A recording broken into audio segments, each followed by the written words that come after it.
Perry. I'm the Director of Research for Leaders of Beautiful Struggle. We go by LBS. We are a grad think tank here in Baltimore. So I'm going to first do some brief housekeeping. So we're here on the third floor, also called studio floor. Bathrooms. Bathrooms are on the floor. You don't need to go downstairs. So you go to the curtain, you sort of make what for me is a right, and then you look to your left-hand side, and that'll be your bathrooms.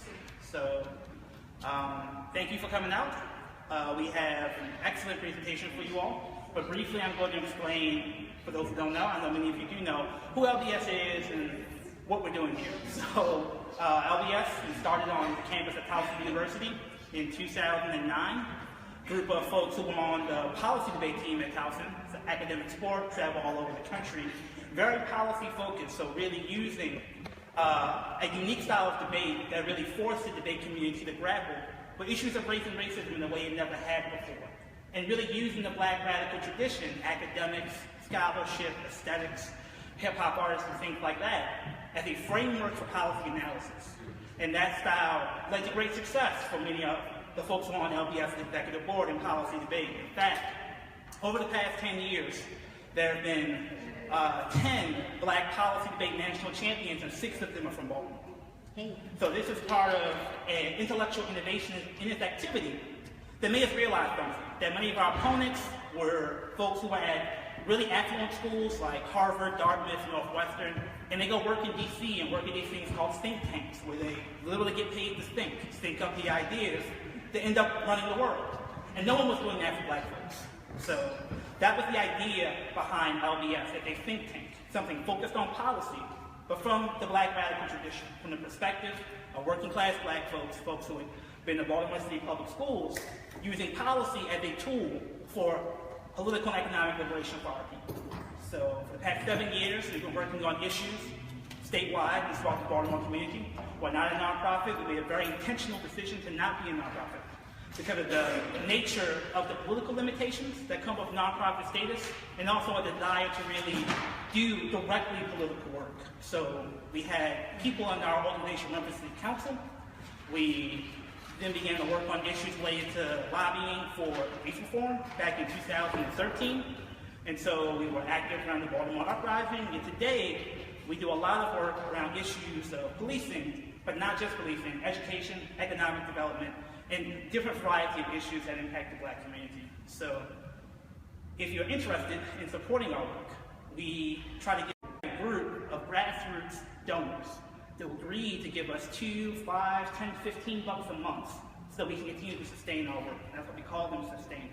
So if you're interested in supporting the organization bringing you this event, you can see Nadira, who is down here in the back, or you can see Austin, who is here at the table.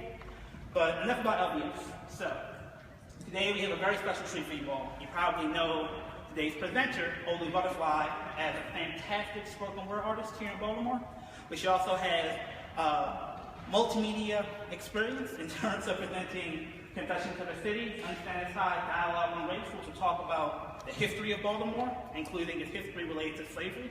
And the idea is to have a dialogue that will really help us go deeper in addressing some of the issues around race that really impact this community so deeply. So, if you're ready, I bring you Olu Butterfly. Give her a round of applause.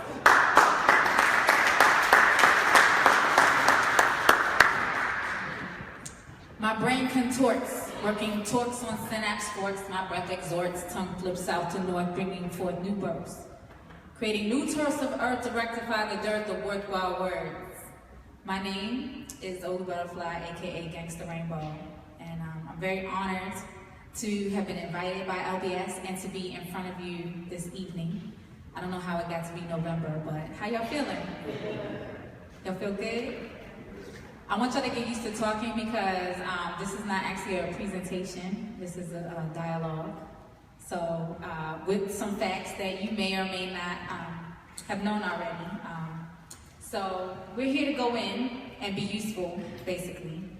And the idea behind this is that we're all decision makers in this room. So not just those special people at Harvard or whatever, we're actually all decision makers every single day. And not just when it's time to go to the ballot, but period, every single day. So to be armed with a little bit more, information, and to not be afraid of our family secrets. So that's why it's called Confessions of a City. And so I have an overarching thought I want to come back to today, which is why do we say racism is a system and not the petty words, actions, or beliefs of individuals? If it is a system, how can individuals possibly hope to impact it? And what is our responsibility to impact it? So this first segment today, so we're gonna look at some stuff and then talk about some stuff. So this is called, the first segment is called blah, blah, blah, slavery, old news, blah, blah, blah. But my ancestors weren't slaves or slave owners, blah, blah, blah.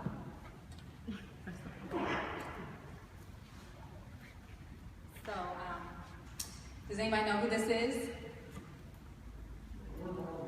Yes, Lord Baltimore, for whom our wonderful city is sometimes called a name for, and a lot of times they like to crop the picture at a certain place.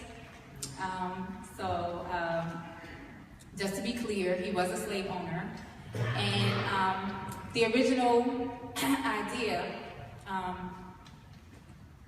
basically there wasn't really a whole lot of slavery going on in antebellum Baltimore. A lot of people don't know that. And right before the Civil War, free black people outnumbered enslaved black people 10-1. So this was a mecca of free black people. And most white people owned 0 other people. So does Baltimore even care, if we were going to do reparations, does Baltimore even count or qualify? So these are some of the questions.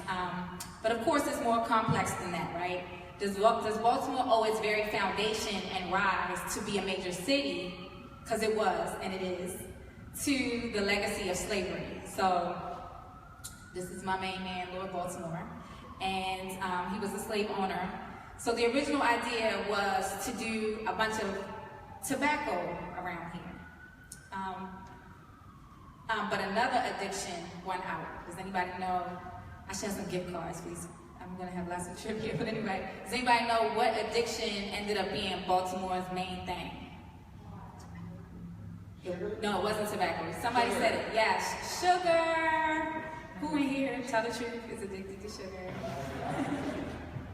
So, sugar, absolutely. So, it was completely tied to how Baltimore made its money, and not just dominoes. Baltimore was established in 1729 and grew swiftly into a leading sugar manufacturer and granary for the sugar-producing Caribbean colonies, where slavery was practiced in its most brutal form. So Baltimore is actually intrinsically tied to this very brutal system of slavery. And the profit from sugar encouraged the cultivation of cane and the importation of food.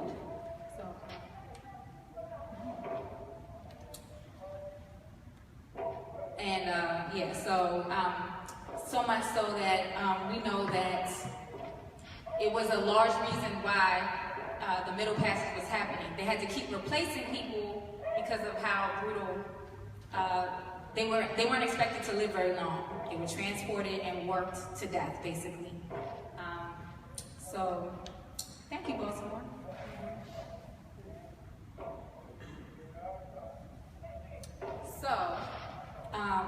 I also wanted to say that, of course, one of the largest plantations, then industrial centers in the country at its height was where? Does anybody know? It's not the city, but it's right outside the city. Houston. Yeah, do you know what it's called? Hampton. Has anybody been to Hampton? Okay, so, yeah, that was the bee's knees back in the days. So Baltimore, what this is a Mason-Dixon marker. So a lot of times we don't like to think of Baltimore as the South. Yes, it absolutely is. And I want us to keep some things about the identity of Baltimore in our heads. So it's below the Mason-Dixon line, considered the cultural divider between North and South. So Maryland is a northern southern state, as well as the westernmost East Coast port. So it's the north-south and the east-west, right? The west-east. So during the Civil War, this of course put it in an awkward position, right? Because, you know, DC is even further south, and they could not let Maryland go. Well, that was gonna be a problem, right? If you're surrounded on both sides by the Confederates. So what had happened was most of the city was actually, you know, for the Confederates. But Maryland didn't originally pick sides. They wanted to be neutral because they had that north-south thing happening. However, because of its geographic location and heavy reliance on slavery, the Union decided it wasn't going to take chances and had to occupy Baltimore for the entire time period, as well as they jailed the governor of Maryland and the police department because they just they couldn't take chances, and those people were actually moving on the other side, so they actually had to jail them. And only 1,100 people voted for Lincoln, whereas his assassin was considered a martyr to many at the time. And does anybody know where his grave is? Greenmount. Yes, Greenmount, North Avenue. Okay, so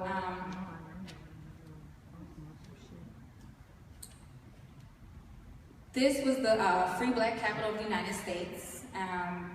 I always like to call Baltimore Little Africa, but then I found out that I wasn't the only one that called it that. So Baltimore is unique in that it has always been a black city, not just the leftover concentration from black migration leading to white flight. Right before the Civil War, it had a population of 27,000 free black people compared to enslaved black population of 2,500. Nowhere, not even in the North, was there a higher concentration. So, and even after emancipation, people flocked here. And it wasn't until immigration was kind of used to displace free African people that that concentration fluctuated. So, enslaved black people in the city often blended in and did errands, odd jobs, and were hired out for their skill. So, this is actually a picture. That's him and his owner. And this was actually from a newspaper in London. It's called The Dandy Slave, and they were noting how well he was dressed, and he was kind of like, yeah, this is a good life for me. Like, she lets me do what I want to, then I come see her on the weekend and give her some money, some of my money that I earned out in the world. And so, you know, this is some of the, I guess, things some people like to believe about good times in slavery, but those were some quotes from him about how he felt about his current setup.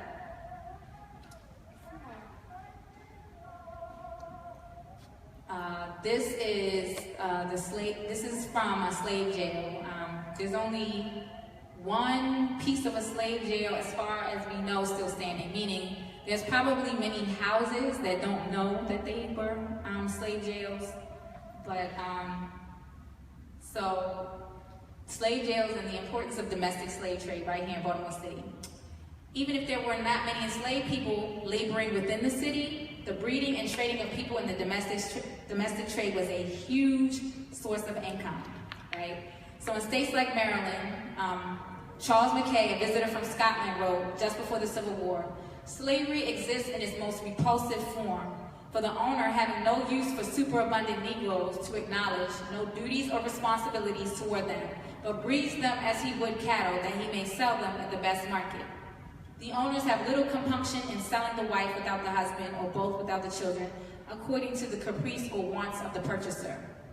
For a half-century before the Civil War, more than a dozen slave traders operated from harborside storefronts along Pratt and adjacent streets.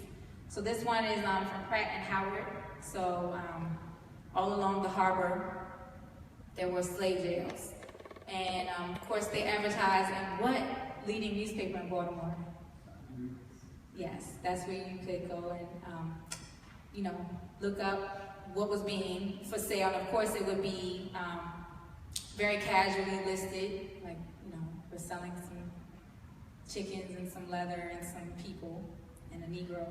So in an 1845 city directory, slave dealers are listed between silversmiths and soap. So Pratt and Howard was led by the human trafficker Hope H. Slatter, and Pratt and Cove, which is near Martin Luther King, was led by the slave trader Austin Woolfolk. And they were housed until marched and shipped from Fells Point to New Orleans, the largest slave market in the 19th century. So weeping family members would follow their loved ones along the route, knowing their parting might be forever, as there would be no way to know where slaves shipped south would end up.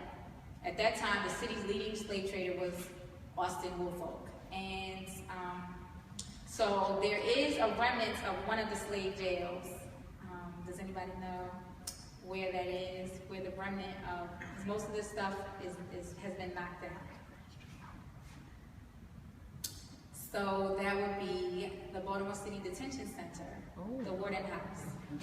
It's a rare physical reminder of the slave jails today. The jail held, get this, hundreds of runaways and abolitionists. So if you were even associated, it didn't matter what your color was with messing up this business, that was your fate. Both black and white who helped slaves to freedom, according to nonprofit Baltimore Heritage. So Slatter announced in 1838, under the heading Cash for Negroes, the opening of his private jail at Pratt and Howard, not surpassed by any establishment of the kind in the United States. Slatter offered to house and feed slaves there for 25 cents a day, because the slave jails, besides runaways, capturing runaways and storing them so they were returned to their owner, or people who committed crimes and then were enslaved or re-enslaved, as well as abolitionists. It also was just, if you're traveling, you can't keep them at the Best Western with you for a couple reasons, and so you had to store them, kind of like a kennel. So for 25 cents a day, you could store while you were, on business, traveling. You could store them at the slave jail. He said, I hold myself bound to make good all jailbreaking or escapes from my establishments. So out-of-town jailers would routinely stop for a week at Barnum's or other downtown hotels, and, saying that they were there to buy slaves. What happened was, the good people of Baltimore, they didn't like seeing this procession from the harbor or from Pratt Street to Fells Point. It was, if you can imagine, there are people going and there are people following, weeping, and we actually have our own version of Beloved. Does anybody remember that movie with that book? Where a mother in distress, rather than be parted, killed her children. There's lots of horror stories, but this is sort of underdocumented, of course, from that space. And there was a wonderful librarian who was doing some of the work, but he fell ill in terms of doing this research.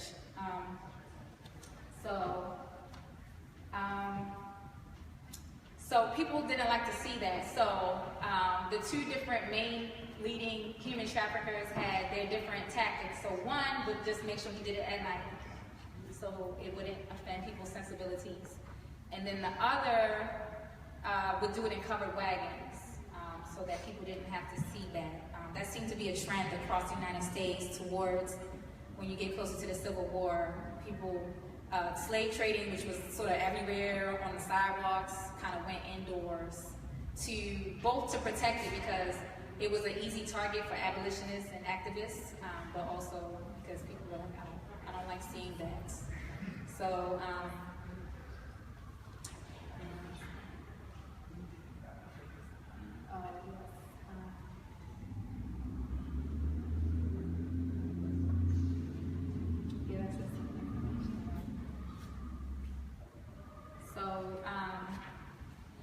this is the last part of the blah, blah, blah section.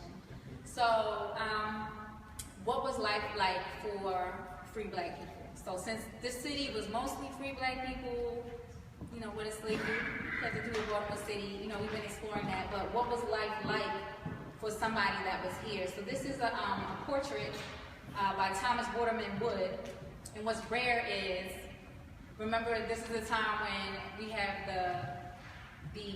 the images that we love, so the blackface images, etc., sort of dominating. Well, I mean, that's sort of a little bit later, but the images of black people were very rarely with dignity and accuracy. So he is sort of a rare glimpse into, if you want to check out his work, Thomas Waterman Woods, some of the capturing some of the life of actually, of free black people in Baltimore. So the life of a free black person. First of all, they're working very much so on the ships and some different places where they were kind of allowed to work, but they're not saving money to buy a house or to start a business. They're saving money to usually buy a relative. So they're free, but they know they got to get their husband free, their child free, their mother free. So they have a different burden, as well as there's a level of terror. So if they step one foot outside of the city, outside this county, or even if they're accused of a crime, just accused, right? So we know that their trials weren't very fair. So if they're, let's say there was some arson and they were nearby and they're accused, they are instantly re-enslaved. If they are answering a call, maybe I should have to hear me, but if they're answering a call for work, we need some people to come and do this over here. A lot of times that was a kidnapping call. They would go to Richmond to do some work on a plantation. Next thing they know, they can't leave. So, this is in trying to find work. So, their entrance back into the peculiar institution was wide open and swift regularly. Slave catchers would often mistake them for runaway, so profitable were the rewards. Like, that whole, you fit the description thing happening there, whatever, you can come on. So, that is some of the, and then imagine them living inside of this state that was, Confederate leaning, etc. So, just in terms of what their quality of life might have been as a free black person.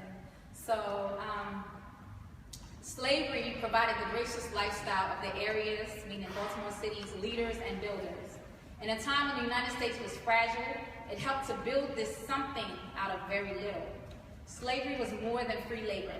Soulfully, it robbed people of their sovereignty, dignity, and sanity. Logically, it made ghosts of all the skilled brilliance. So all the people that were helping, no credit. The owners who reap the credits and legacy of not just labor, but ideas, inventions, creativity, and knowledge. Here's a poem about such a silent legacy.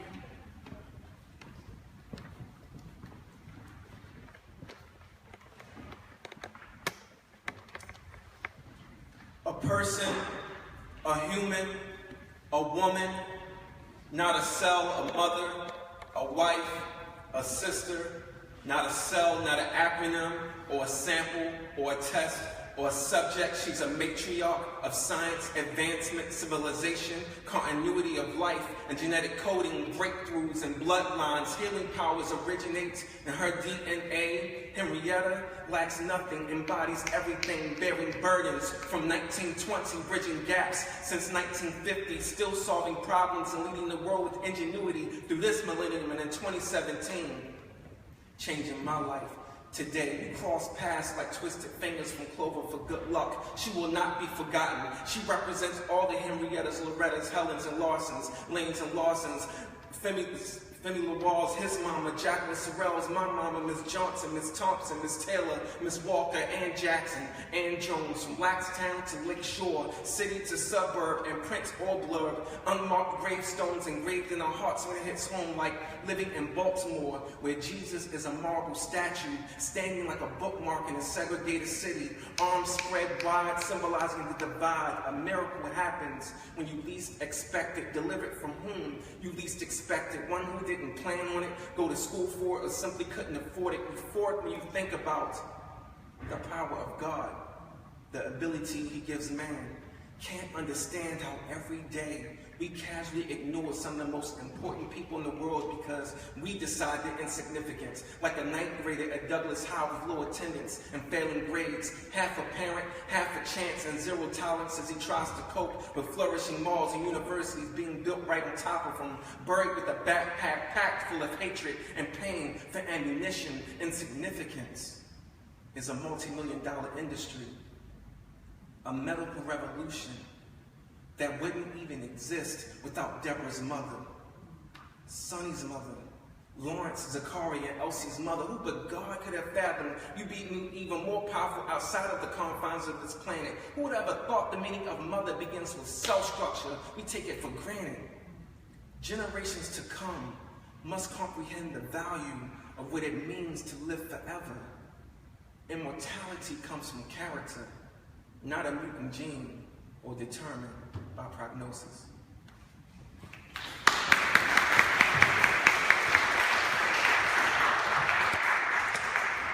So that's David Ross, aka Native Son, and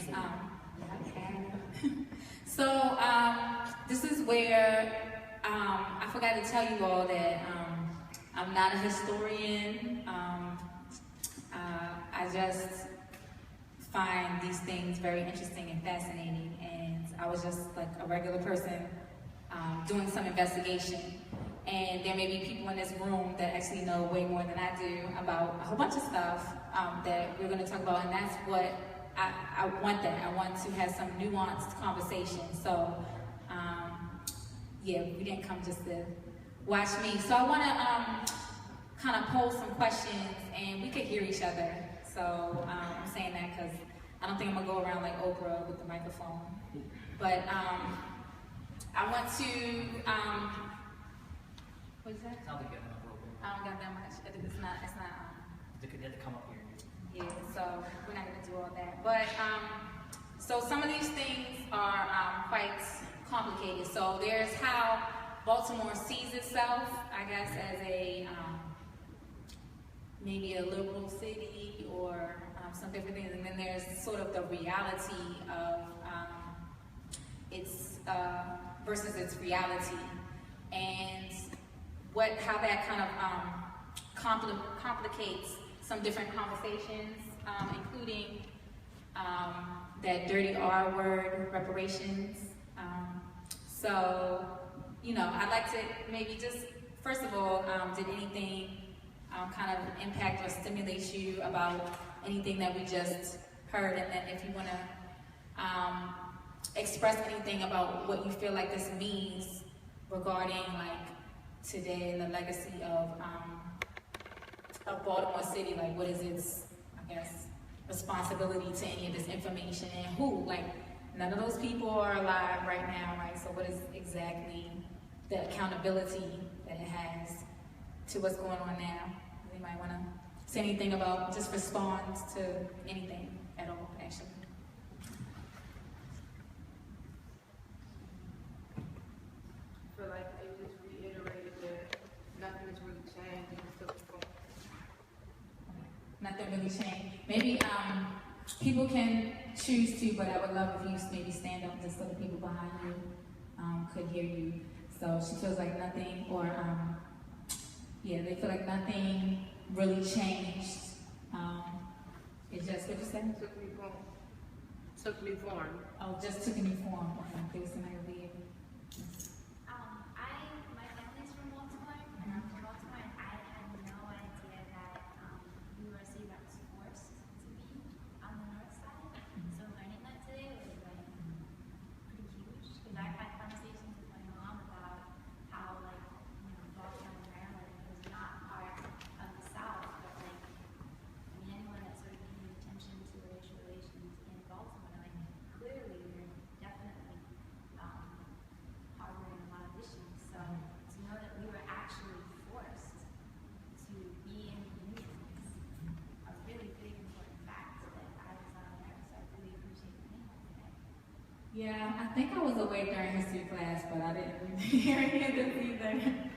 So, people in the back, don't be shy. This will be a dialogue. I was going to try to make them put everybody in a circle, but I was like, I'm not going to do that right now. But if we just come and watch me, then I'm going to surface. But anyway, anybody else have any just reflections on that? I really appreciated those two.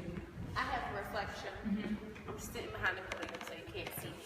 But one of the things that I thought was interesting was a question that you posed about the idea of reparation and what that would, reparations and what that would mean for Baltimore as a majority Black city that has always been a majority Black city, and a lot of those. It wasn't a majority; it was just a large.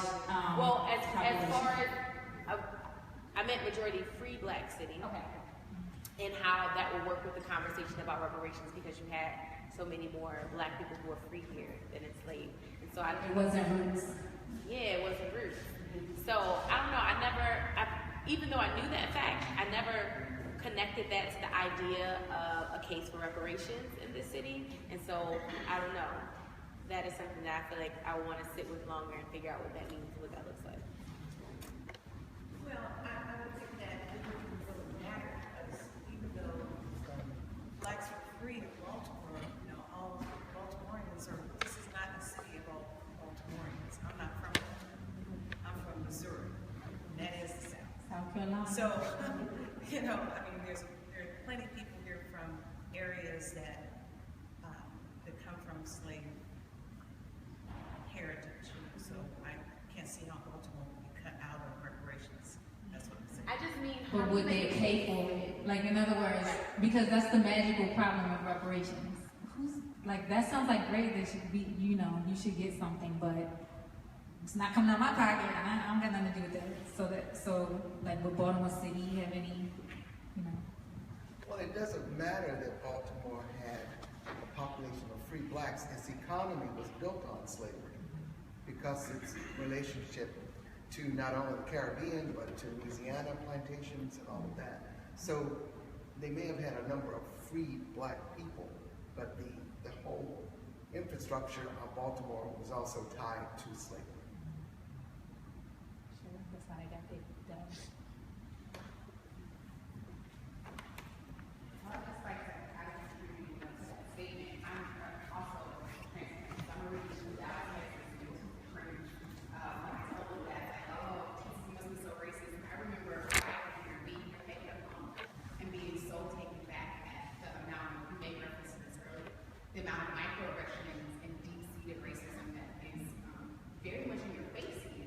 And back home, you know where to go and where not to. This is your accepted and not accepted. So covert racism is so predominant. And for the legacy to be pointed from, that redlining as a national initiative began here in Baltimore. These are things that I think, to the point that the last point that was made, makes Baltimore whole, right? And you're contributing to a national injustice against Black bodies, and thus, regardless of where you're from, if you live in the city, and reparations are something you should contribute. Any other comments? Because she alluded to what the second section is about, but does anybody else have anything they want to say? I had heard previously that Baltimore was like a hub for free Blacks, but that's really what I would be interested in knowing more about, as far as Baltimore being a predominantly free Black city, where there is a system, organization, structure set up that kind of built a protective structure for us, or was the pressure of that climate that you talked about, kind of trying to navigate, not being accused, not going back into slavery? Was that too heavy to really build up anything that really served as foundation for the community? Right. That's a very interesting point. I've been trying to kind of delve into what is the relationship that free Black people had to enslaved Black people. And I know that, for example, a lot of, I guess the housing records show that a lot of free Black people lived in the house with enslaved Black people. And one of the reasons why that was that if you it was safer to keep people enslaved than for them to be free. So like if you purchased your child, it was easier for them to stay owned by you than to be free. So that's kind of, I know that for me is kind of deep, so yes. A little fact I was learning about the state of Maryland, that Maryland was a reader state. And I find that very astonishing in the sense that once they outlawed the importation of slaves, they said, well, fine, would you like to read it? We make our own. So out of Charles County and some of the surrounding areas, they had plantations that strictly were catered to the mass production of slaves. And I find it so, and also, that at one point, Baltimore City led the nation in out of wedlock teen pregnancy. At one point, this was, I think, during the 90s. And at the time, we had on our benches, Baltimore was seen that readings. And I said to a friend of mine then, they forgot the other B. Baltimore was city that reads and bleeds. Because we had high crime rate at the time as well. But I think Back then we had a high crime rate? No, I'm being not funny, sorry. He's like back then it was, people was doing that legacy and that history has continued to impact our community because once you get in the habit of acting and believing and thinking a certain way, it becomes automatic. Yeah, the DNA replaced, yes. So this gentleman asked about how there's a, I guess, perception that Maryland is this, magical, safe space. One has to always keep in mind, this is something that myself and my colleagues have learned traveling to other countries, is that this is where a lot of black people on this side of the world apparently came from. You had Harriet Tubman, who ran away from the Eastern Shore. She ran to Canada, but she came back a lot. So that's your first aspect of the safe thing that organizations were doing. The only organization kind of really had back then in the days was Underground Railroad. So that was number one. Number two, keep in mind that this place that you are standing in right now, city, existed before this place was a country. For about 200 years, stuff happened in Baltimore. So when your families got shipped to other plantations, you came back here trying to find some semblance of record or some semblance of belonging, because this was also one of the only ports, one of the main ports, it still is one of the main ports of the world. So when they came even here from across the Atlantic, this was still a place that you came to try to find information. But what I'll leave you all as a thought is this: what makes you think that black people who learned from kind of shitty people about how to run things have left us as a legacy? I've lived here my entire life. The only people who I've ever had hold me down was an old black person.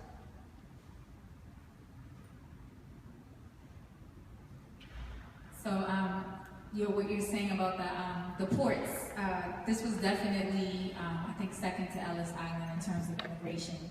That westernmost East Coast port is a very important thing to remember. So all of these things, just trying to get a clue on what is this place called Baltimore for real, and what is it? So this next segment is called Humanity versus Housing. And so yeah, I know there's probably a lot of people who know a little bit about that. Humanity versus Housing, Baltimore Apartheid. So originally, housing was not segregated by area because you needed to live where you worked. So there was no Uber, right, or Lyft. So you had to, everybody lived near where they worked. But it was segregated by type. So alley houses were built along narrow back alleys, and they lacked basic amenities, and had concentrated ripe conditions for the spread of tuberculosis. They were dilapidated, no indoor plumbing, and sharing a toilet. Usually several people would share one toilet, several households, I should say. And the real problem is that they were damp. They stayed damp. So originally, it was not just black people that lived there, it was also European immigrants. But eventually, some people were able to move out of those spaces where others were kind of left in that condition. So some people have already alluded to this, which is that Baltimore was the leader in making segregation official. So, I think that the woman here kind of phrased it purposely, like in the South, you knew where to go and not to go. They didn't have to write it down. So, but Baltimore was like, no, I think we're gonna have to write it down. So, because it wasn't as in your face, I guess what they call sundown towns. We had to get out, So the Residential Segregation Bill of 1910, shortly after Plessy versus Ferguson upheld separate but equal, was called the Ordinance for Preserving Order, Securing Property Values, and Promoting the Greater Interest in Ensuring the Good Government of Baltimore City. So it was a good thing. It was a good intentioned bill. I don't know. That was me being sarcastic. But so it was the country's first black by black segregation ordinance, which made it a crime for African Americans to move to majority white blacks and vice versa, which caused a whole bunch of confusion and a few unfortunate people who were in the middle of sales to lose money and a bunch of drama. The New York Times described it as the most pronounced Jim Crow measure on record and noted that nothing like it can be found in any statute, book, or ordinance record of this country.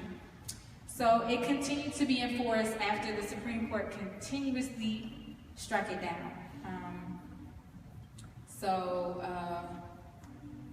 Yes, so as we know, well, in the Sun, our lovely paper, you would get your things were by section. And that included Jewish housing, like we were looking for housing, and colored housing. So, around the way, yes. Anybody know who this lovely place is? Yes, Roland Park. So, I was just strolling through there today. So restrictive covenants became popular because this bill kept being challenged in the Supreme Court. So after the segregation ordinance were challenged, they did this. So requiring homeowners in certain white neighborhoods, particularly in the fashionable and affluent suburbs of the city, such as Roland Park, Northwood, and Towson, to sign covenants barring black people from owning or renting their property, though they could live there as servants, even though it was originally officially sort of advised that they not do this, but it was basically a marketing campaign. They would, the developers were trying to compete, like, come here and, we'll keep it free of black people. So just come over here. You can live like how you want to. So the original covenants referred only to types of restricted activities for property. There was no mention of black people because it was inconceivable that black people could be able to afford it. So they weren't even thinking that really originally. But like you couldn't be like an undertaker and live there. No Jewish people, no Greek people, no Italian people. So it wasn't specific, but it was to create these homogenous around the ways. So Jewish people were much more likely of a buyer, and when the first Jewish family bought a home, the newspaper man, the bread man, and milkman refused to deliver to them. So the mayor directed city building and housing inspectors to institute a practice of citing for code violations anyone who rented or sold property to African Americans in those neighborhoods. And they would also have to register with the local police department, like if a black person bought a house, it was like a thing. And this was all in the name of maximizing property values. It was nothing personal. Okay. So, yes, that's the shopping center. That's I think this the nation's first shopping center and stuff. Still there? It's still there. So this now famous map was originally a secret, and very few people know about it. But definitely, particularly since the uprising has become, very prominent and talked about. So, anybody know what this is?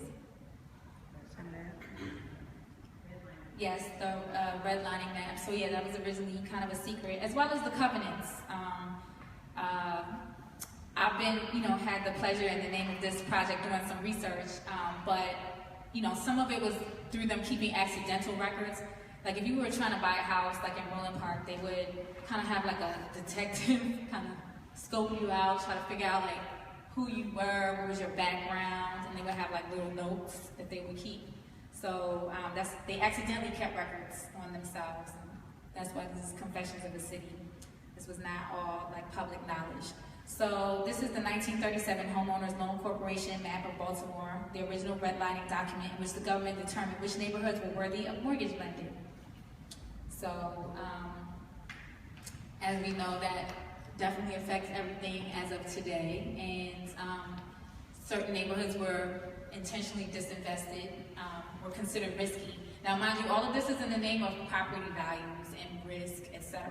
So certain people were risky, I'm gonna lend to them, nothing personal, okay? So, and then, what do the colors mean? Okay, red is like, you crazy, don't lend to those people. Yellow is like, so it actually means this is where the black people are. So the black people were in the red areas, and the yellow was like some, and then so it was used by financial institutions to determine what was high risk. So these were high risk areas. So basically, you could not get a loan, you could not develop property within those areas. The green is the back. Yes. Sorry, this is I need a better what do you call it? Resolution, so you can see the legend. And yeah, so this was actually, the term, this was used officially by the federal government post-Depression to, it was to help to get the country back on track. It was a good thing. And so this was informed by real estate agents. So once again, Baltimore was sort of a model in creating this system of, determining development plans. What year was it from? It was from 1937. Yeah, okay, that's funny. Yeah, what's funny is that 100 years later, that map now works. Mm-hmm. That's it's map. You mean it will be? No, it is.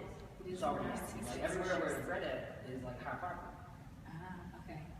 So yeah, that's an interesting Baltimore apartheid conversation. He's saying that this is reversing as we speak.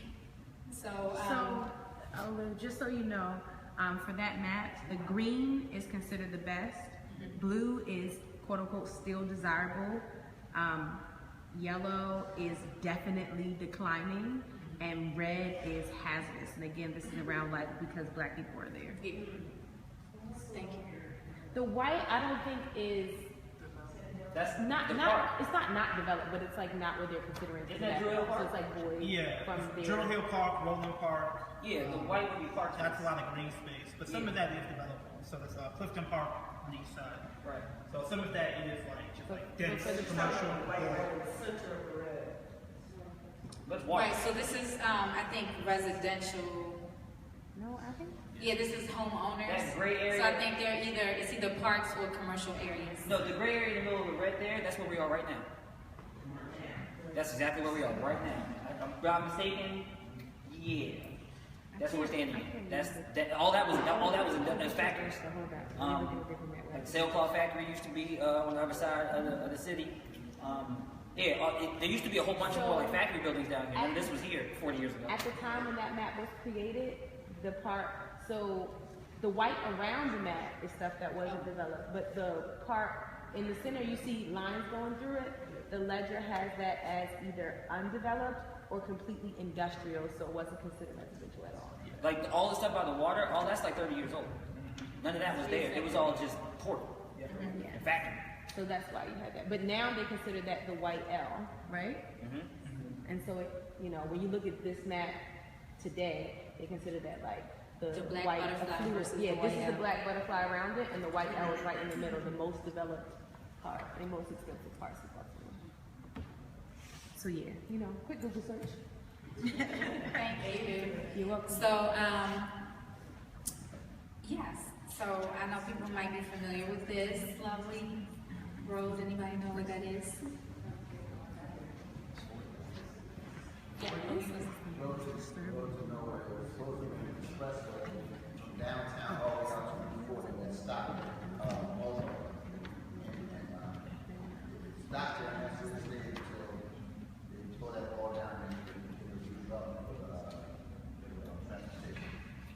Right. So this is another way that apartheid happens. Definitely through road building. Our public transportation money keeps getting funneled towards roads somewhere. So did you know our subway was supposed to look like DC's? Did you know it wasn't just supposed to go on a line? So kind of bitter about that. I could have had a much better teenagehood getting around the city if it didn't just go on a line. I did move here twice. So the second time I moved back, I really was just stunned that it went in a line and came back. The subway? What is going on?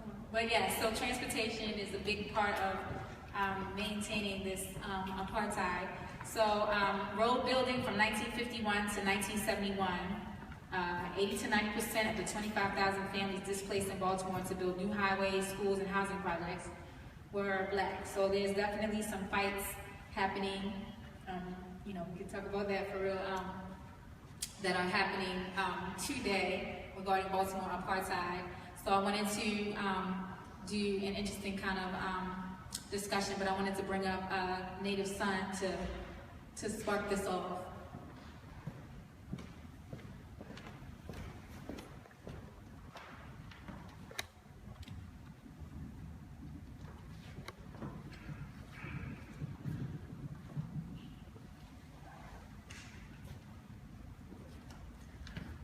Who's really free? All of us.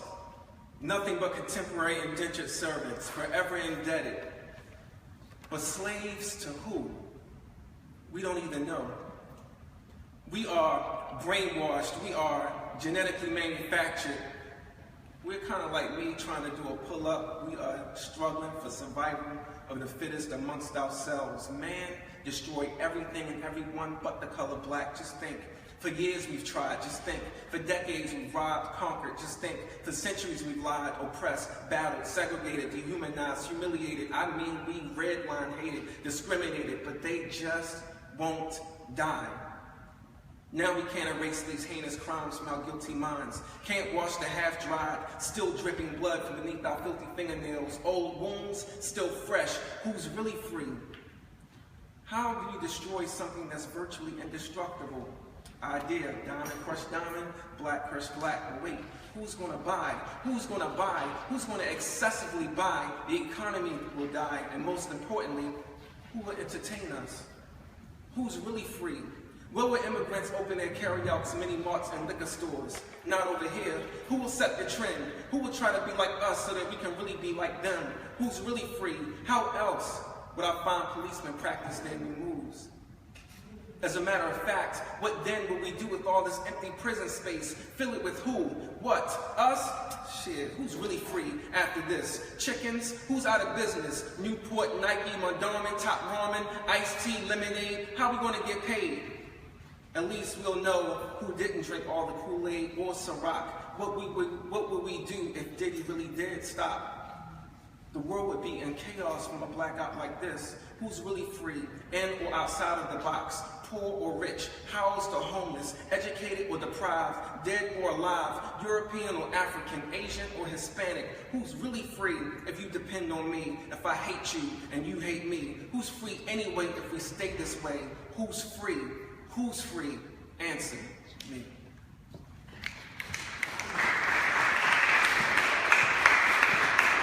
Thank you. So I know I didn't get to that side yet, but so yeah, we're poets and I couldn't help myself.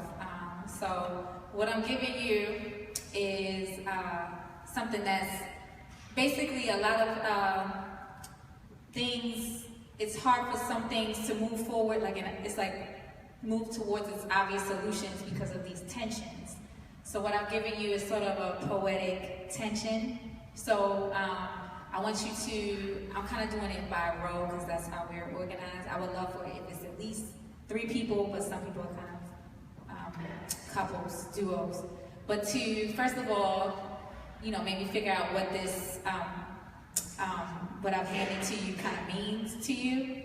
And then, kind of discuss it. I'm gonna give you like a couple minutes to just do that, and then we'll talk together. So.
I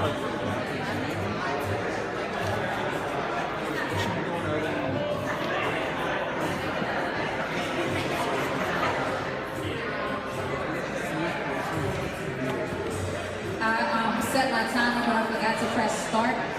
Does anybody want any more time? If we get to talk as one, you want to start talking together about what the heck is on these papers?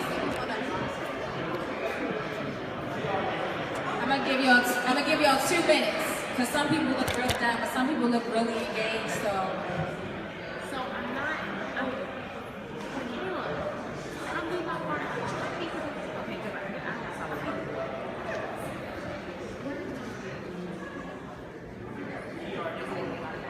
I thought you left.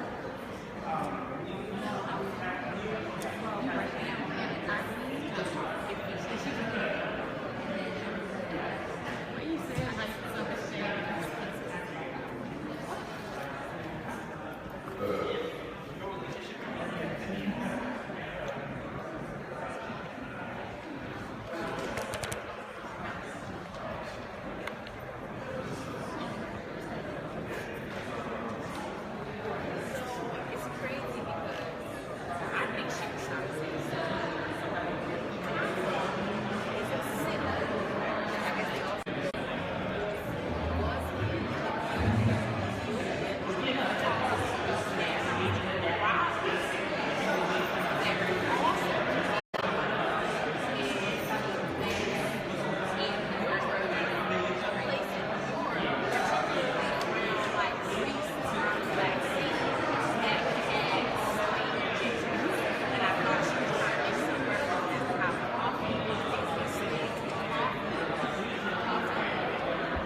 Is there any group that wanted to, had any interesting conversations or wanted to say anything or even ask me what the heck was I thinking? What the heck were you thinking? So, any group or any person? I do. Okay. So mine says coffee versus kaffa. And I don't know what kaffa is. So I looked it up online and I got 2 things. And as a poet, I wanted to connect all of them. But I don't know what you meant by this at all. So one thing that I got that I felt was a connection you were trying to make was that Kaffa, or the province of Kaffa, was formerly a place in Ethiopia, or at least it says formerly, maybe it still exists under another name. And when I think of Ethiopia, I think of coffee, beans. So I was like, okay, maybe there's some connection here, and maybe she's trying to say like, real coffee comes from or grows in Kaffa, and it's different than what you get here, because I don't bang with Starbucks. That's where I arrived at the end. But then Starbucks ain't real. Yeah, I got poems about that. For that. But then the second thing that came up is a place near the Black Sea. So now we're in Europe, and I think, yeah. And then, but in this particular place, it was known for having slave jails, and that was connected to a part of your presentation before, and I was like, maybe she's trying to say that the coffee industry basically be enslaving people because a lot of them had to work in order to pay off debts or pay off other people's debts, and she's trying to talk about how folks are treated wrongly and enslaved to the coffee industry. So I don't know what you meant by this at all. Anybody else have that? It's basically what I came up with, but those are my theories. So, you did great. I think I came up with this so I could hear you. Oh my God.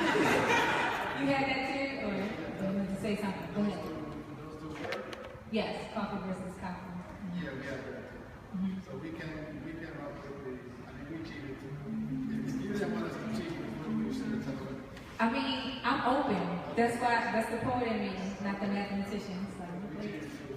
So, the first thing that I honestly formulated that Google was, there's a West African street food that you eat for breakfast. That sounds a lot like coffee, so coffee and coffee are like breakfast. Then, when I first got into the Google, we saw the racial slur. That I thought it was coffee, but they were saying coffee to coffee. So then coffee, which is often associated with black skin, and then coffee a racial slur for black skin. see, that's why I'm just listening. Yeah. And then we saw the kingdom in Ethiopia, and then Sister here was like, are they talking about the origin of coffee? Is that really where the origin of the word coffee is coming from? That kingdom, which maybe is the source of the first, harvest or finding of coffee bean. And then we also just thought that coffee, you as a poet were playing on coffee, because it looks like cafe. So you drink coffee in the cafe. Right. Okay. I don't want to give away too much because I want to hear from anybody else, but I'm very open to interpretation. Some of the thinking that I was having was that coffee is definitely the #1 drink in the entire world, and it also often is the leading gentrification, right? So the cafes open up, and the idea of like sort of ancient appropriation, like supposedly, coffee comes from Ethiopia, although there's some people who debate that maybe it came from somewhere still in that region, meaning I don't really call it the Middle East, I'm like outer Africa, and then, but there's, the story about the priest that accidentally threw the beans in the fire, and they were like, hey, this is cool, and it was only drunk by the priest, it was sacred, it was outlawed, and it was just sacred, so anyway, the idea of like coffee being kind of an appropriation, and also it's a cash crop that sort of is part of the underdevelopment of certain places in the world. So there's a lot in there. So it's like whatever you came up with. Anybody else want to say anything about their discussion? Anything interesting come out of your discussion? Or you want to know what the heck I was telling on either one? Yeah, we want to know. What'd you say? Were there other pairs, or did everybody have that? No, you were the only two that had that. Oh, okay. So yeah, they were all tensions. That was the clue. But anybody else? Nobody else? People were talking. I should have came around and spied on you. I was letting them have space. So ours was trauma versus community building.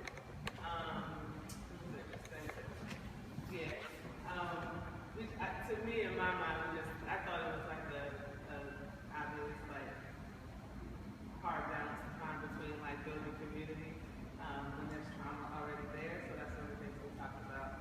Was that in order to build community, you have to first deal with the existing trauma, and that seems like something I was like skipped over in this country anyway. It's like there was slavery, and then there wasn't, and everything was supposed to be better, but we never dealt with the trauma, so we're still dealing with it now. And then we tied it to the discussions that we were just having about all of that, all the history that's here in Baltimore that is still prevalent, and so finding ways to deal with that trauma in order to build community, especially with the red line in that, and how originally all those areas that were concentrated in downtown where the map was red was populated by black people, and now it's white people, but we're constantly like being displaced and pushed out.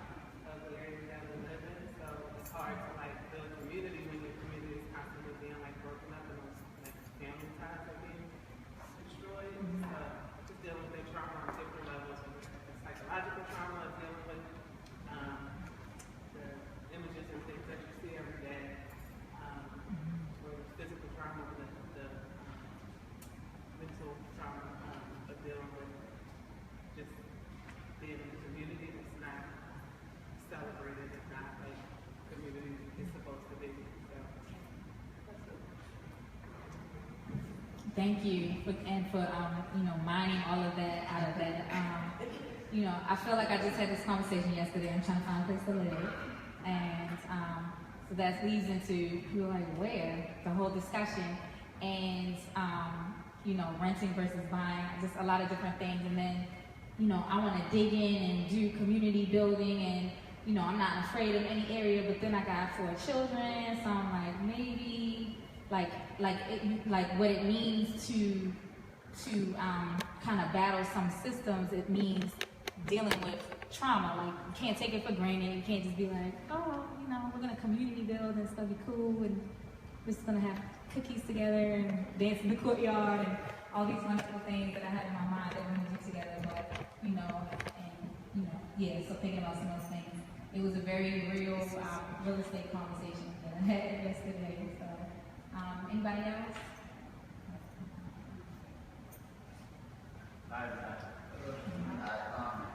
Our attention was one love, which was family feud. What brought to my mind was the destruction of the black family as a direct consequence of slavery. The pre-slavery experience, the customs and cultures and traditions of the African mindset was, I am because you are. Where we come before you. And we had to come into this society where individualism is more important than collectivism, where you pull yourself up by your own bootstraps. We had shivers and wasn't proud. I had that disruption of the traditional bond, the attempted destruction of, I'll say, our ability to connect with one another, led to the dysfunctionality of what we have today, community, which was viewed as a family. Everyone was connected. My mother told me, even growing up in segregated Baltimore, if you did something and your neighbor caught you, your neighbor dealt with you, and then your neighbor told your mom. And then your mom dealt with you. And that was some of the carryovers from that sense of connectedness. As I said, the destruction of any society starts within the home first. Rome fell because the Roman people fell. And it was from the bottom to the top, from the top to the bottom. Family feuds are brought about because of distrust, chaos. The family connectedness is no longer there. The father figure is no longer there. The mother figure is no longer there. She may be present in body, but not in mind. Her heart may not be. Her heart may be not into it because she's trying to do her own thing. The priority of rearing a child to be able to go out into the world and blaze a trail is not as much of a priority. Thank you. That's why I just left it open. I don't even know what I was thinking about it, but thank you so much for that. I just want to make sure I don't miss anybody that has something burning in their heart that they want to share. They're just a little shy. Feel like I'm at the pulpit. Something like that. Is anybody here today? Yes. Oh, okay. Just kidding. That's not nice. Okay, so, our final segment,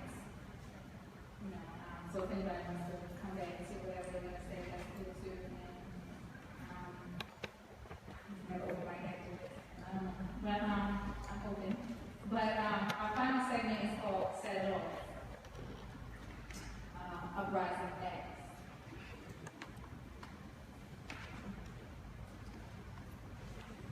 So, Baltimore seems to be a volatile space. It is no stranger to uprisings, aka people setting it off en masse, directly responding to perceived injustices, thus earning it the title of one of Baltimore's nicknames, besides Trauma City, is anybody know? Murderland, Baltimore. That's it. Yes. Baltimore, Murderland. Yes. Okay. Mobtown too. So Mobtown was another one of its identities. So in addition to 2015, there were major riots in 18... Things you're supposed to tell people to do is turn their phones off. Okay. In addition to 2015, there were major riots in 1812, 1835, 1839, 1856, 1857, 1858, 1859, 1861. This is all before or during the Civil War, and then 1877, 1968. So, concerned about its social, political, and economic issues. So, does anybody know which one? If you look at these, this is from,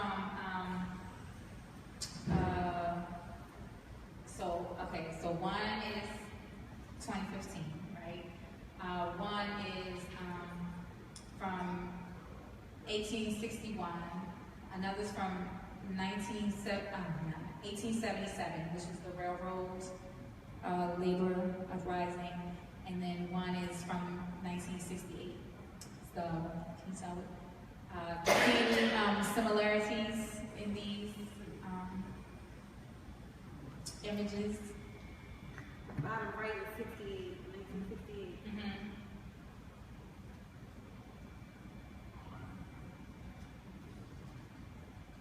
So, I think it's like clearly seeing almost all of them, like the divide, like where the divide is. mm-hmm. Like the us versus them, like who is the them? Us versus them. So, yeah, so this is sort of police lines or military lines was sort of the theme with that. But the idea of setting it off, like, I just want to make sure y'all know, it didn't start in 2015. So, what Longtown represent. So, this is our lovely state song. Did they do anything about that yet? I know they didn't put it back up on. What? State song? Yeah, they keep putting it back up to vote, and people keep being like, no, we want to keep it. So, but I know recently they did something. Yeah, so Maryland, my Maryland. Oh, he's gonna play it in the background. So, this is the first place to shed blood during the Civil War. The Baltimore riot of 1861, also called the Pratt Street riots and the Pratt Street massacre, was a civil conflict on Friday, April 19, 1861, on Pratt Street. They weren't really feeling Lincoln, so as we know, he only got 1,100 votes out of 30,000. They just wasn't really feeling him. And he feared being assassinated here. That was a very real concern. So as we're talking about what's going on in Baltimore City. So this is some directions that were given to the Army. The regiment will march through Baltimore in column of sections, arms at will. You will undoubtedly be insulted, abused, and perhaps assaulted, through which you must pay no attention whatever, but march with your faces to the front and pay no attention to the mob. Even if they throw stones, bricks, or other missiles, but if you are fired upon and any one of you is hit, your officers will order you to fire. Do not fire into any promiscuous crowds, but select any man whom you may see aiming. The mob followed the soldiers, because the issue was the railroad had a break where they had to then go by a cart.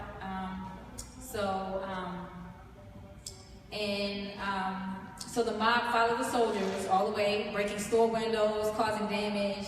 How they gonna mess up their own neighborhood? Until they finally blocked the soldiers.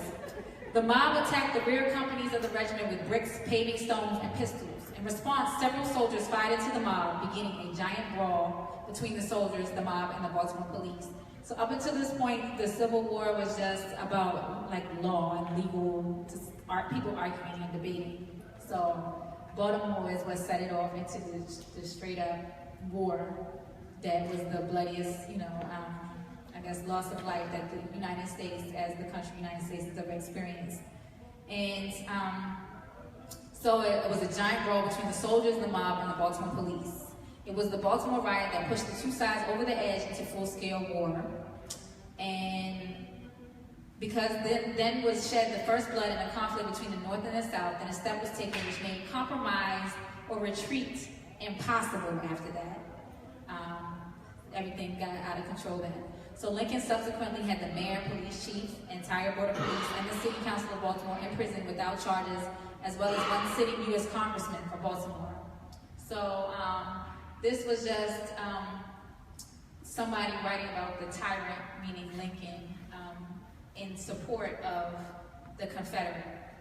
So he was from Baltimore, although I think he was living somewhere else. He was like a school teacher somewhere else, and he heard what's going on in Baltimore.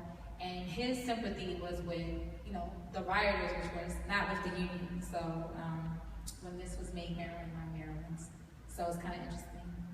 So we're talking about treasonous official documents or whatever, you know, that's somebody's battle. So the Maryland, my Maryland state song mentions several historical figures of importance, and it's a battle hymn. It's been called America's most martial poem. And to date, all such attempts to remove it as the official state song have met with failure. Although, like I said, I think recently something made me feel like, oh, they might actually get rid of it. University of Maryland band stopped playing. The university, they just, oh, that was good for them. So, what you said? What you said? The University of Maryland band finally stopped playing it. So, take a knee if they do. So this is the railroad riots. This was something that, this was a labor riot, and the B&O Railroad, it made many people rich. I think that's where like Johns Hopkins got his money. So originally it was like plantation slavery, then it was like the railroads, his family. But this laid the foundation for American commercial and geographic expansion. You know, it was perfect. You had the port there, you had the railroads. But it was, this labor riots basically happened from the railroad was losing money, and so what they did, because it was losing money, was they gave all the shareholders a raise. We're gonna give you more money, dividends, because we want you to be confident, I guess. But they had to take the money from the railroad workers to do that. So they had cut them, they had cut their salary, and then like the third time it was like, look, we're not doing this, it's dangerous work. In Camden Station, they were expected to bear the brunt of bad railway investments with a 10% wage decrease, while dividend holders got a 10% increase for the third in a year. So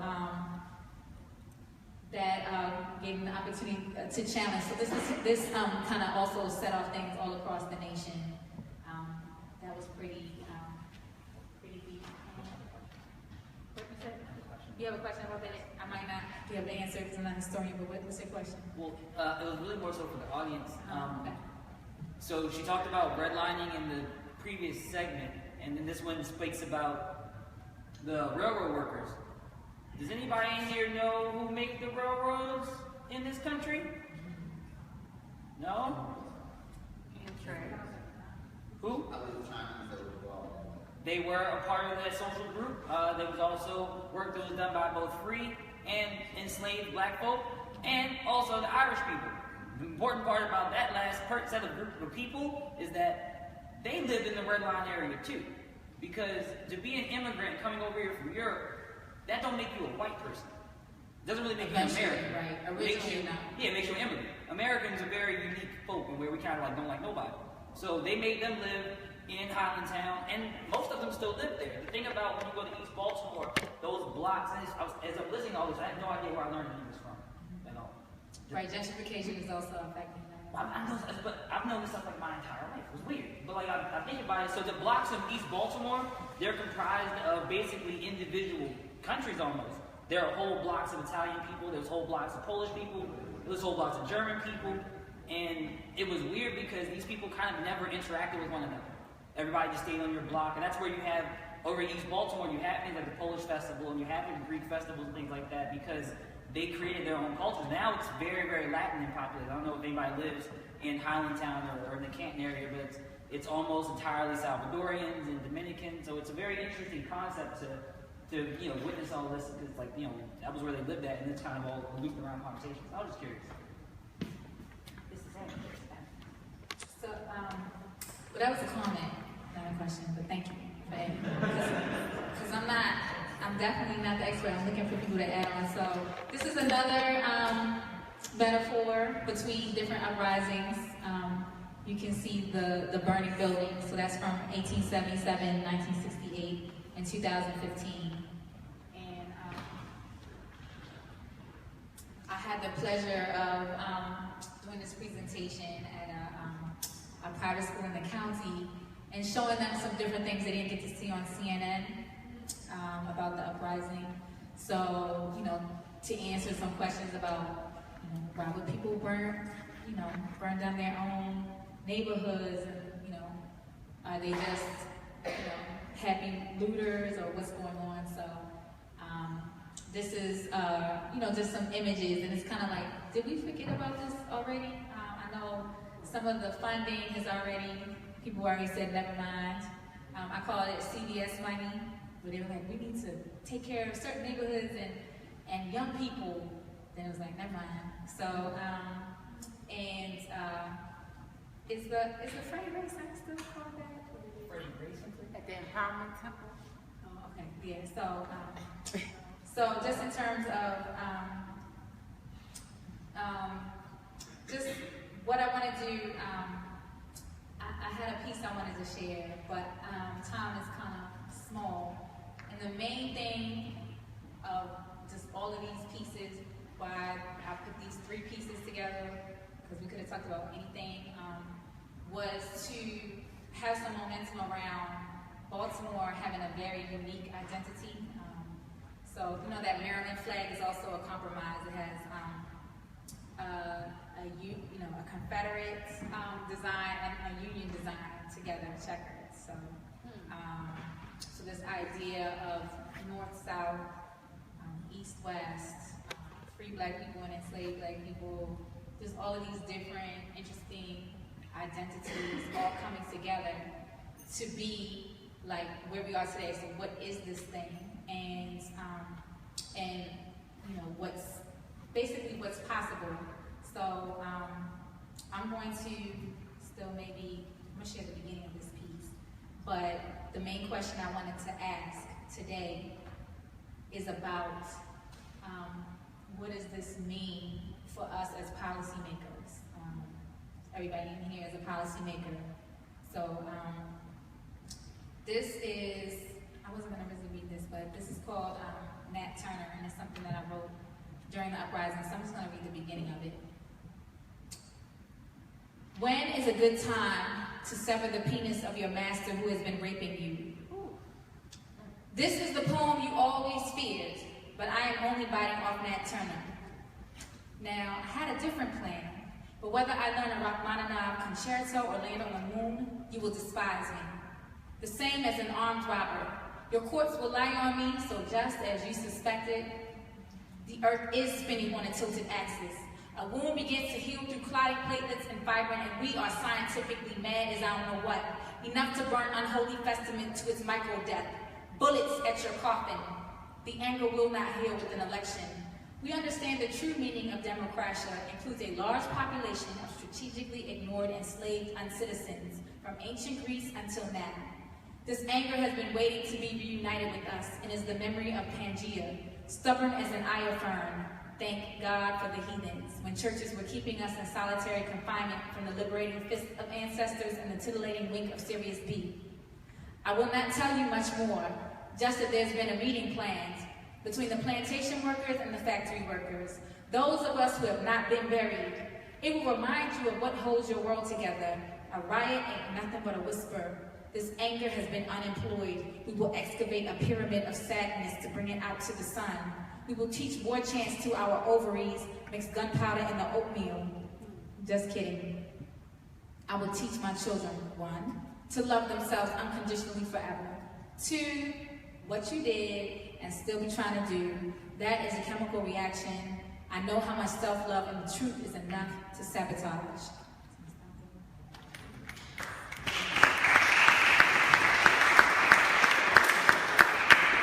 So, so in conclusion, I want to not be the voice that ends, but I want to just, what to take away about this sort of unique identity of Baltimore City basically, Baltimore City was, you know, the first segregation laws, the first to set off the Civil War, some different firsts that have been quite interesting. But I definitely see this area as a model. So it's been a model for apartheid. So to think about how South Africa, you know, studied us to get their policies.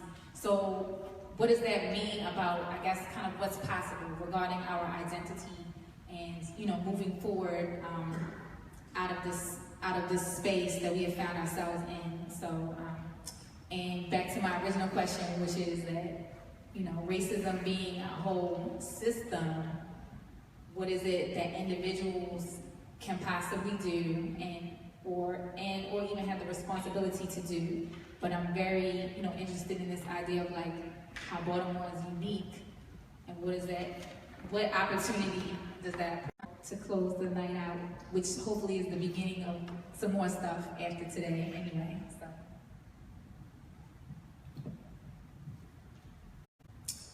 This is where I'm quiet. We can have uncomfortable silence.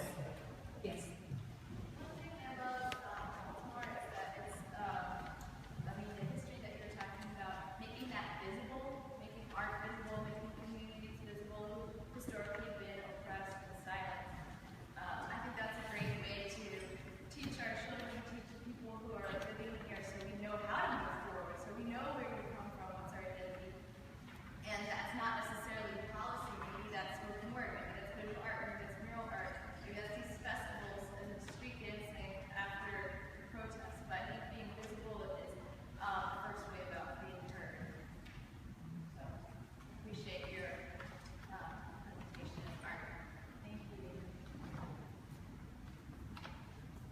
Does anybody have any, especially some nuanced conversation about what are some policies that we feel are working? What are some things that you have observed that you had that make you feel like, yes, more of that? This is me really wanting to know, nosy and interested.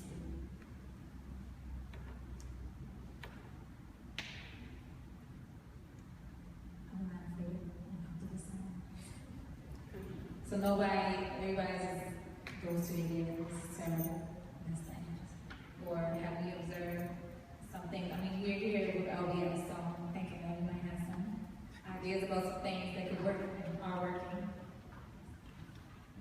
I would say, like groups like this, so like LBS, like I don't know specific policy, but I would say definitely like LBS and like Baltimore Algebra Project.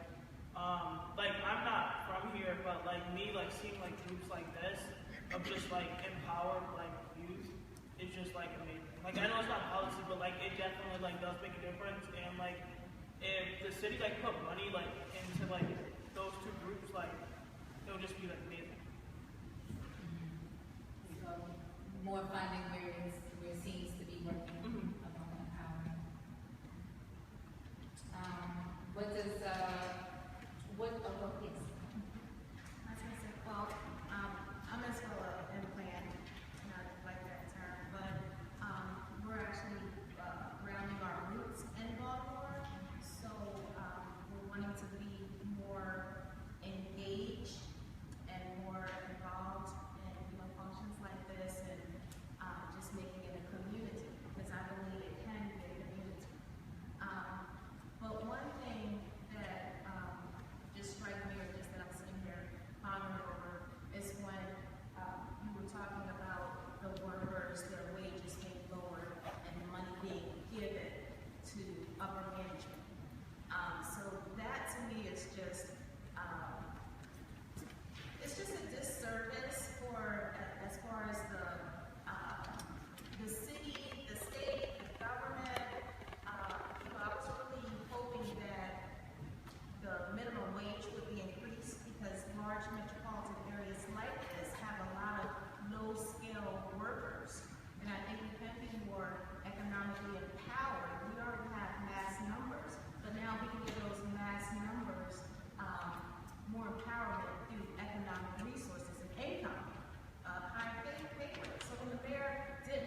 politicians definitely get welfare all the time. Yeah, not welfare, but other initiatives.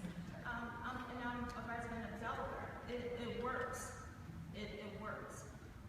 So I was just really disappointed in that. And just, like you see, Chocolate City, Atlanta, Philadelphia, there's places where it's working. When I came to Maryland, Baltimore, I've never been anywhere like this, where you see the abandoned row homes and things like that. So there's a crime happening, and it's happening off the backs of low-income poor people.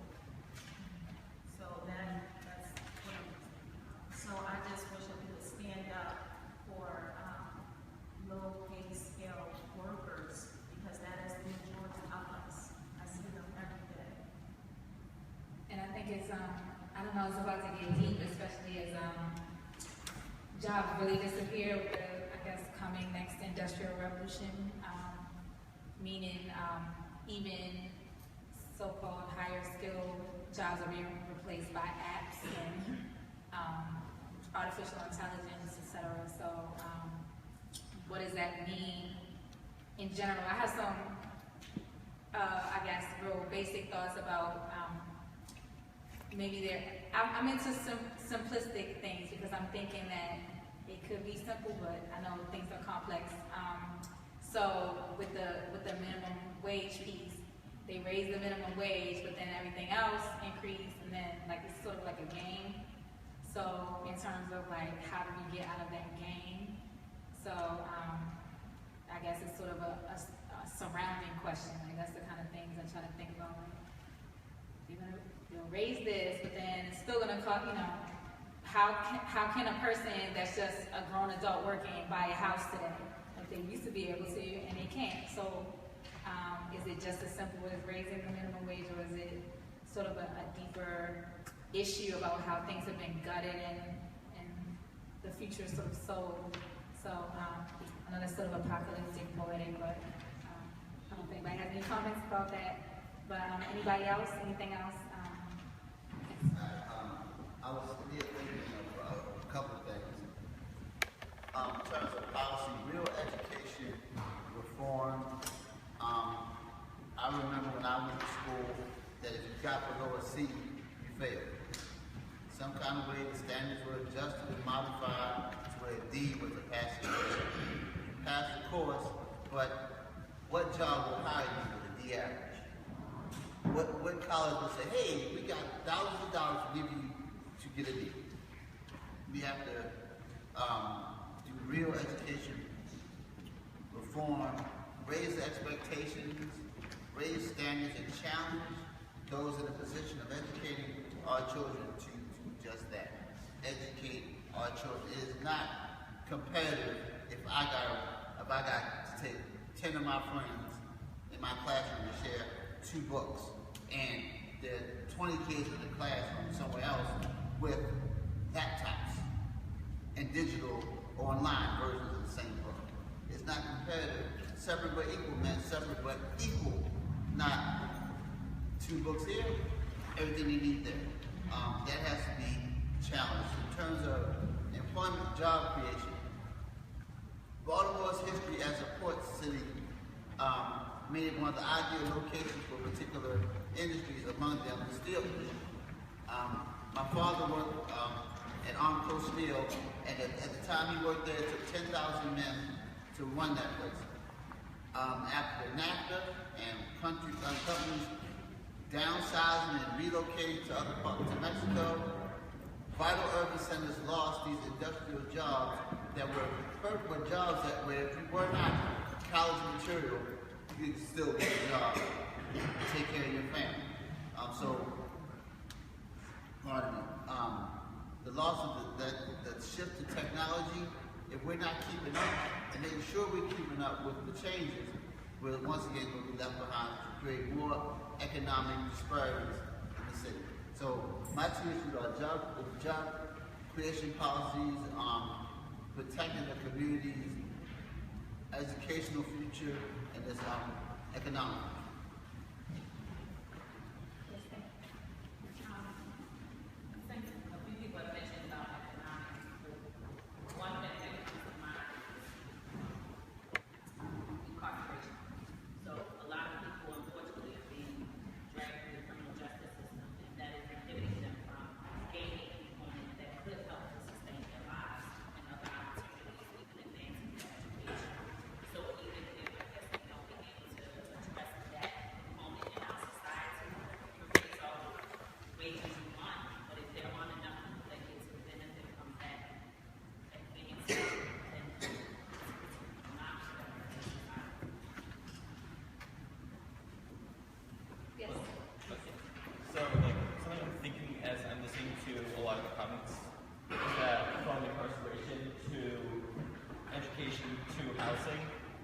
to even businesses, the institutions that we're talking about are where Black people are essentially shuttled through, are owned by oftentimes white, much richer individuals outside of that area. So you get private prisons that are owned by rich businessmen over in Manhattan, and apartment complexes owned by Jared Kushner that are perhaps even empty, but just say empty because they want to get rent and property value instead of have people live in them.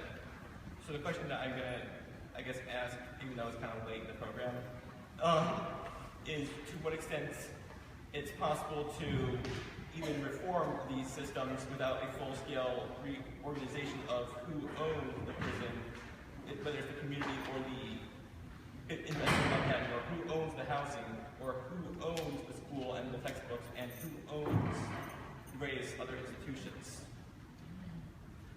It's a very good question. Ownership. And when you say that, you brought up that property value piece, that made me, every time I look at this stuff, I'm like taking in new stuff myself. So that idea that property value has been leading the suffering in a way, you know.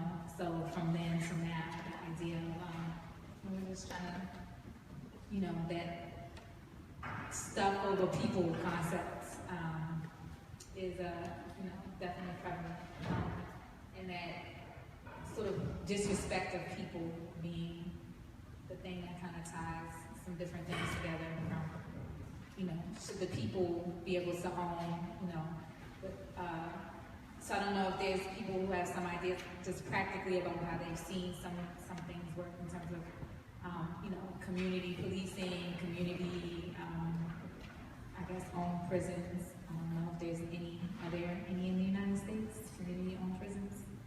No, that we know of. So that's an interesting idea. So I know there's some community policing happening. Well, I know we're kind of at time, but I don't know if anybody else had anything they wanted to, in that spirit of we led in a lot of things that weren't so great. Can we lead in some other things? What is Baltimore's deferred destiny? What does justice look like? If anybody has any concluding statements? Anything to add? I really enjoyed my time with you all. I know some people were quiet, and that's fine too. I hope that, you know, maybe this was a good use of your Wednesday evening, and I really, I never take it for granted. You could have been anywhere in your bunny slippers, and you were here with us today, so I really appreciate that. Anybody have anything else to say? What I would say is that what I appreciate is what you do in education, trying to research, educate, because for me to talk about policy that works, that's different. If we're talking about policy that's coming from the government level, either the city government, the state government, or the federal government, especially as Black people, especially after the history depicted, especially after our history here, depending on policy coming from the same government, it's like, when are we going to wake up? So really, our change and our hope is with the people themselves, but the people themselves are already under that weight that has been shown, that we know. And the only way you come out from that is in education, and a different education to understand our identity. And our identity has to be redefined, because right now it's being defined by those people that own and live outside of our land and even enslaved our ancestors. Instead of being defined by our ancestors, instead of being defined by our experience. And if we can really put focus into educating ourselves based on our history and making policies on a grassroots level about that, and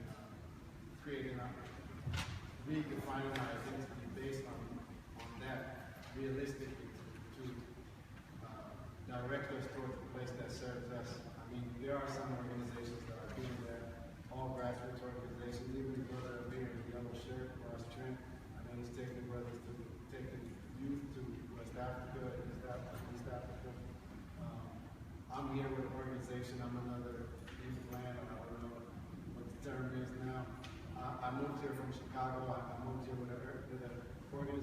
called the Earth Center that was started by Bill Garner Bridge from West Africa.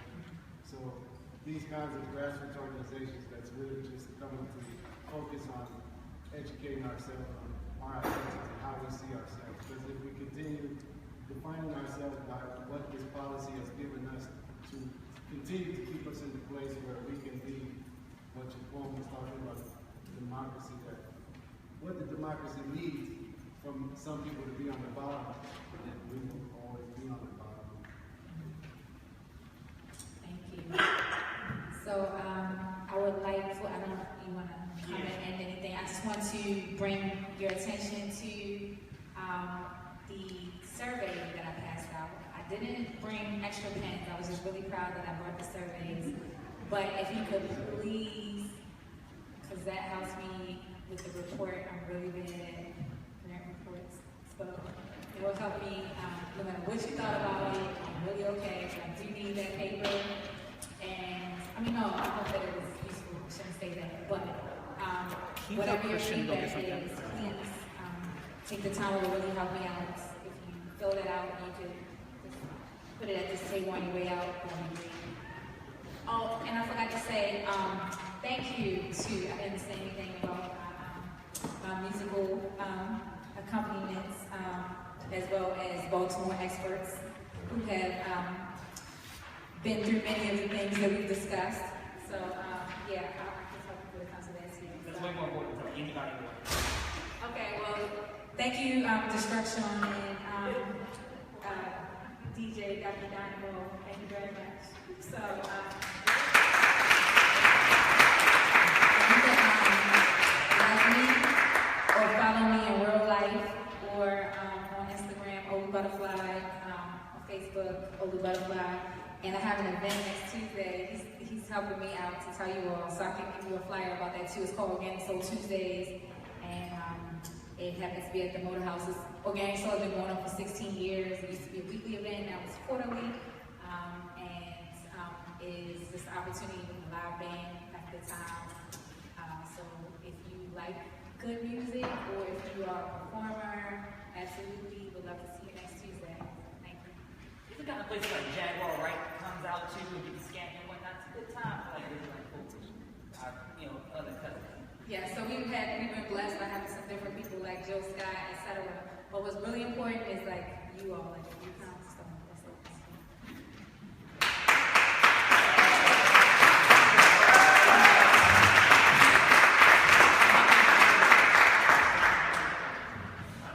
Just wrapping up, thank you all for coming out tonight. Again, you could have been anywhere and you chose to be here with us. Again, we're in this beautiful struggle. We're working on a lot of the issues that Olu was talking about. Just this afternoon, we actually had a meeting around creating an infrastructure to give $12 million a year out for youth program in Baltimore to grassroots organizations. And so it takes political capital from the community to make sure that money doesn't go into the white nonprofit industrial complex. And these are the type of initiatives that we're working on. We can only do that with your support. So I can't go over all of the things that we're going on, that we're doing with some of these issues. So if you have any questions or any ideas about wanting to learn more about what we do in terms of breaking open that locked box, which is the state, and taking out those resources that they forcibly extracted and redistributed among our people, please come talk to us on our website, lbsbaltimore.com, LBS Baltimore, on all your health and social media. And please, again, we can only do this work with the support of the folks in this audience. We're all policymakers in some way, and I think it's a great policy to support the grassroots organizations who are working together. So please, if you can, become a sustainer and check us out online, lbsbaltimore.com, and enjoy